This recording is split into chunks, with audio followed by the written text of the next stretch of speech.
SSC selection phase 13 post 2025 रो notification आसी जाइए।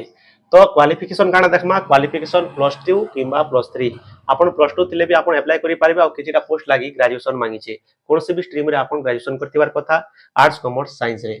Age limit काना 21 टू 28 आ गुटे कथा हो ऑनलाइन फीस केते एसटी एसएल लाई कोनसी ऑनलाइन फीस नै ना ओबीसी लागि आ जनरल लागि 100 टंका फीस अछि।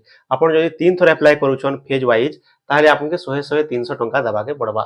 एज लिमिट कथा कहनी 21 टू 28 टोटल पोस्ट केते 2423 पोस्ट टोटल अछि। ऑनलाइन डेट केबे ठारो स्टार्ट हेइचे 2/6/2025 रो स्टार्ट हेइचे आ लास्ट डेट ता 24/6/2025। एग्जाम डेट भी दे दीचे टेंटेटिव बिटा 24 जुलाई टू 4 अगस्त भितर आपनकर एग्जाम हबार संभावना अछि। जदि एग्जाम सिलेबस कथा देखमा रीजनिंग आबा जनरल नॉलेज आबा मैथ आसबा इंग्लिश आसबा प्रत्येक केतरा क्वेश्चन आबा 25 टा क्वेश्चन 50 मार्क लई प्रत्येक क्वेश्चन रो 2 मार्क। तो जनरल नॉलेज 50 मैथ 50 इंग्लिश 50 आ नेगेटिव मार्किंग भी अछि प्रत्येक दुईटा रे 1 मार्क कटबा। तार सहित देखमा सैलरी कथा सैलरी केते बेसिक पे अछि 43000 आपन को स्टार्टिंग सैलरी रहबा। तो इन्फॉर्मेशन के दला से कमेंट करबे तार सहित किए के अप्लाई नै करबार ता लास्ट डेट सरबार आगरो अप्लाई कर दो। धन्यवाद।